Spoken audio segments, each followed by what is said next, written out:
Hello and welcome. My name's Andy Crook and I'm your host for this training topic on setting objectives. Setting objectives is a skill that requires practice.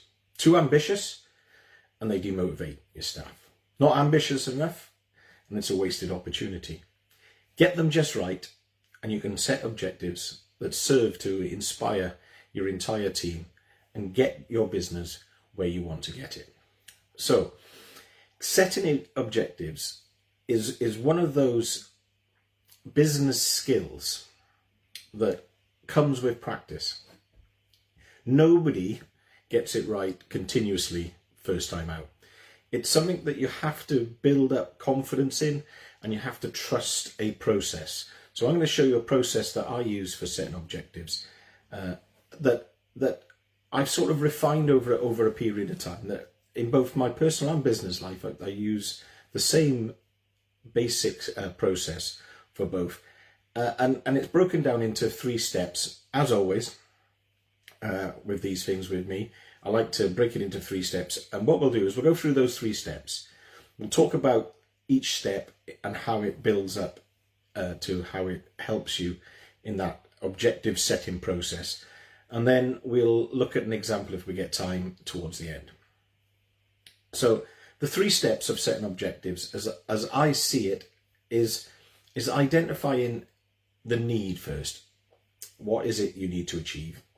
Then setting your targets and then defining your metrics for comparison. They're the 3 basic steps, if you like, to setting any objective, doesn't matter what it's for. So let's take a business example, and a garage business example in this case.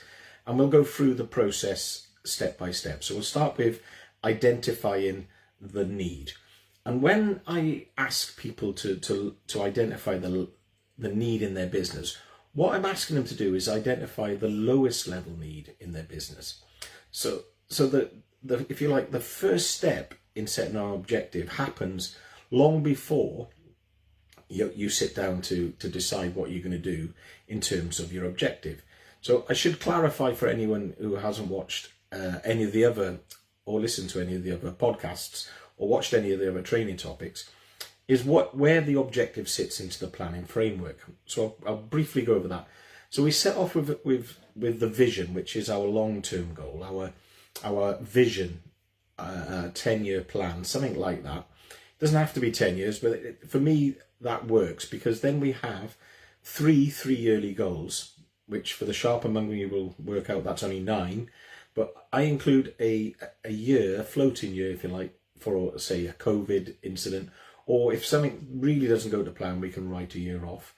If you don't need to write a year off, it just means you're going to achieve everything a year early. So we start off with the vision, then we have our 3 yearly goals, which leaves us then with our plan, which is our 1-year plan for that year, the year that you're in. And the year is broken down into 4 quarters. Each quarter has an objective. And the main objective, and it's really difficult to do, and I know I'm probably saying this and you're probably, oh, how hard can it be? This is incredibly difficult. You have a objective in each quarter, and each quarter is building towards the plan for the year. So the year's the target for the year, if you like. And the 90-day planning cycle, which is what objectives is where that fits. So that's the point we're at. We're identifying what we need to do in the next 90 days. So to sit down and know what you're going to do for a quarter means that you need to know what your long-term goal is, your mid-term goal, your 3-year goals, and your 1-term goal are. So you need to know all of that before you sit down and know what your 90-day objective is. So that's where we're at. So when we sit down to think, right, what is it we need to achieve in the next 90 days? We have to start by identifying the fundamental foundational need or problem that your garage business must address. What I call the lowest level need. There's a training topic on this. It's called Fix This Next. And it's imperative that you identify what level that your business needs to sort of the lowest level your business needs to fix its problems at. And this should be the most basic and essential requirement for your business to survive and then thrive. So what we ask people to do is fill in effectively a questionnaire, and it identifies, just asks a series of questions, it identifies the lowest level need of the business. We don't need to go over that again. But once you know the lowest level need of your business, you can then start thinking about setting objectives to satisfy that need. And that's the first step, because without it, everything's a priority. And if everything's a priority, nothing's a priority. And that's why setting the lowest level need is, if you like, so important in this process. Is although there are sexier things to do, and there are better goals that you would like to do, and there are itches that you're dying to scratch in terms of setting objectives, stick with the process and fix your lowest level need and identify what it is. So typically for small businesses, the lowest level need is a cash flow need. It's a sales need. It's the creation of cash need. Because most small businesses, and there's some great stats out there, one I picked up from the bookkeeping company Xero, is the number of small businesses that have, if you like, a negative cash flow during the year. And it's a frightening statistic. So that's what we'll look at as our example today, because lots of small businesses have that basic, fundamental, lowest level need, which is the creation of cash. After that, it's the creation of profit, and then it's the creation of stability. Then it's impact, then it's legacy. They're the 5 level needs as identified by a gentleman called Mike Michalowicz. Like I say, there's a training topic on that. But you need to know that. So before you sit down to set any objectives, you need to know what your lowest level need is. So that moves us on to step 2, which is setting stretch targets. So once you've established your lowest level need, it's time to set stretch targets. These are ambitious objectives that go beyond the basics and challenge your business to excel. Thinking about what will inspire you to achieve beyond your actual target. And it's a really difficult thing, because you're thinking longer term than 90 days when you're thinking about these things. But you need to satisfy what you need to do in 90 days. And what you're trying to do is you're trying to set objectives that will push your garage to new heights, new levels of innovation and dedication, and even things that the garage doesn't do now but will need to do in the future. And that's what these stretch targets, that's where they sit in, if you like, in the whole planning process. Now, stretch targets, I always say that we should be achieving somewhere between, it varies, because it's a very, very sort of difficult subject, because it's always fluctuating, but somewhere between 65 and 85% of the target. We should be sitting around there, because if we're achieving 90 to 100%, we probably could have set a slightly bigger target. If we're below sort of 65%, we're starting to be too far away, and it starts to demotivate people. And this is a really difficult thing to achieve, because you look at where you are now and you think, oh, I can't possibly get to a number, and you put that number down, and all of a sudden you exceed that number. And because that number became the focus for your business for that 90-day period, suddenly things are possible. So it's so easy to set too low a target. It's so easy to set way too high a target. But more commonly, what most people do is they set lazy targets. And what do I mean by lazy targets? And this is the thing we want to avoid. Lazy targets are when you simply put 10% on something. That sort of target. There's no thought gone into it. You just know that, okay, I've got a sales level need. So I'll think about turnover, and I'll put as a target, increase turnover by 10%. That's what I call a lazy target. Very little thought has gone into it. Very little thought into how to achieve it, or what the impact of of achieving that would be. That's not how to set a stretch goal. Stretch goals are, they go way beyond that. And we'll as we do the example, we'll sort of start talking about that. What we want to do with a stretch goal is we want to look at the implications for achieving it. What would happen to the rest of the business if this happened? Who is responsible for achieving it? And can we bring the whole team in on the objective? And that is a skill, because we're setting an objective that everyone can aspire to, if like everyone can contribute to, everyone's responsible for achieving, but it's one target, it's one objective. Yet when you break it down into the various teams or subdivisions within the business, even if it's just a small business, you all have slightly different roles and responsibilities. Everyone is working towards that one objective. That takes some doing. It takes loads and loads of practice. Although it sounds easy, it isn't. So once we've identified what that objective is and we've set a stretch target, then we move on to step 3, which is where you start to think about defining metrics for comparison. So whenever we set a target, and we talked about this in a previous training called Objectives and Key Results. These are the key results. What is it that you're going to do to get there? They're the key results. They must be measurable and trackable. You need to define the specific metrics and who's responsible for them to monitor progress towards your objective. It doesn't have to be, in fact, it should never be, unless you're a solopreneur, the business owner who is responsible for achieving the objective. The business owner is responsible for setting the objective. It's everybody's joint responsibility to achieve it, and we should all be working together to get to the end goal. And that is where the metrics come in, because you may have one objective and 5 or 6 different metrics, key results, that you're trying to achieve and measuring against, that different parts of the business, different areas, different roles, different responsibilities are trying to get to it.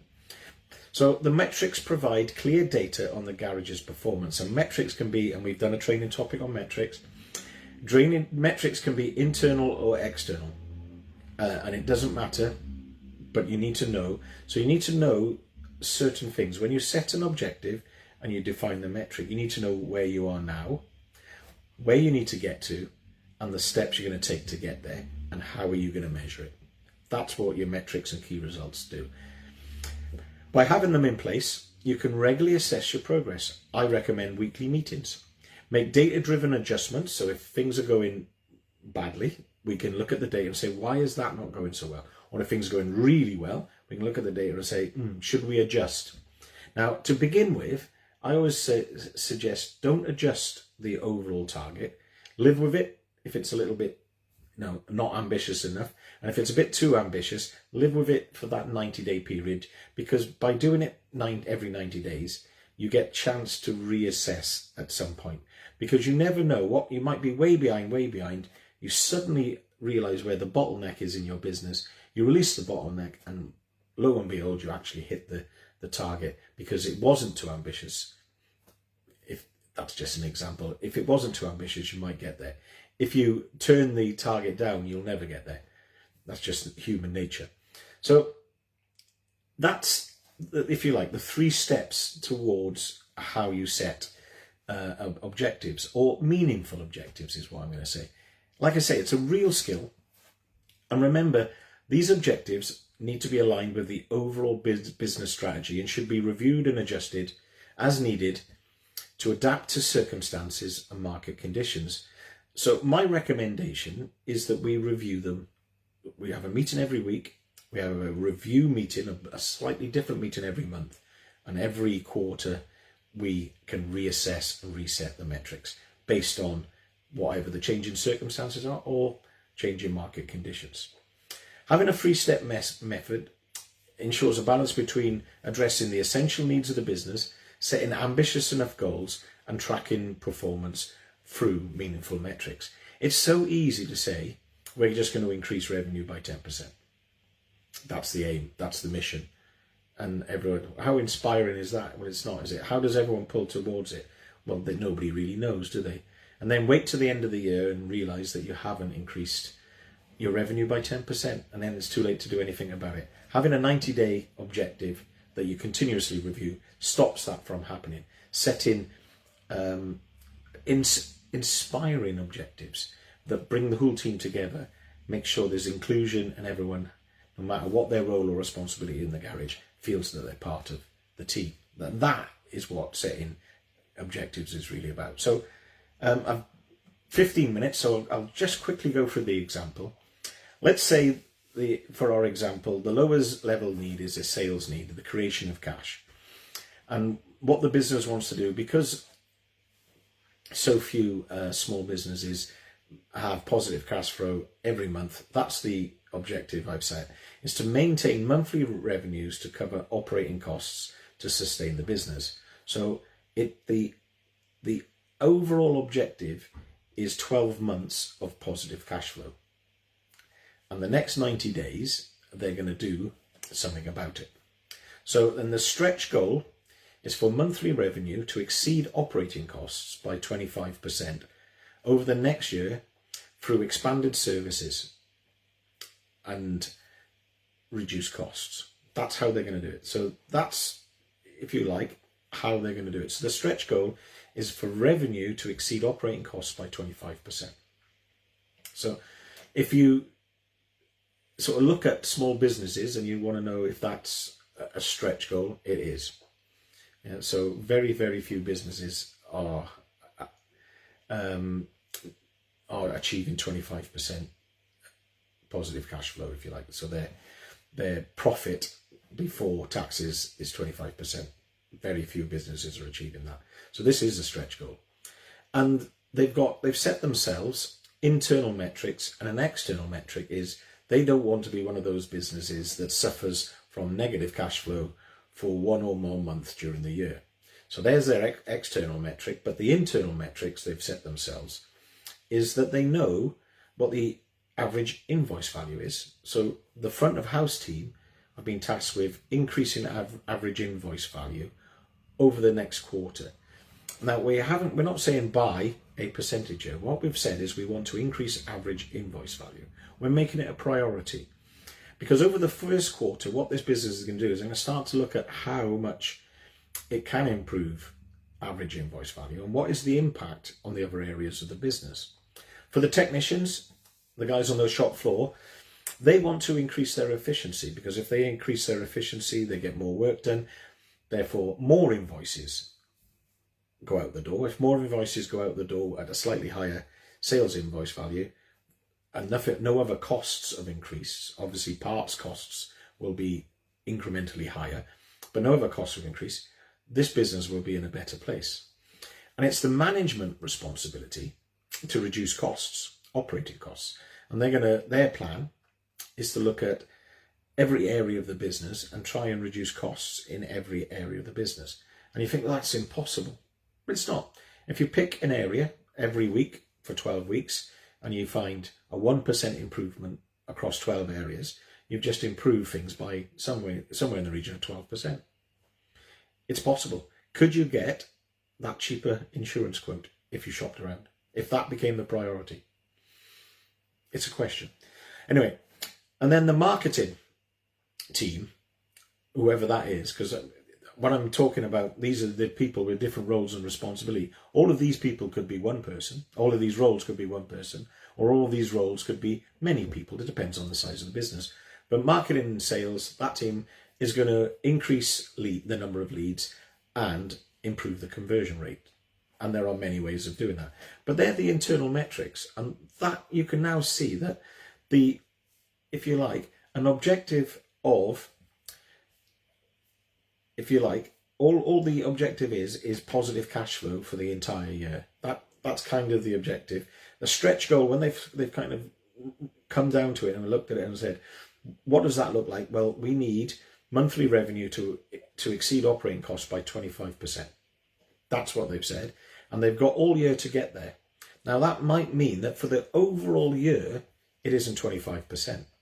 But when they get to the end of the year, that's where they want to be.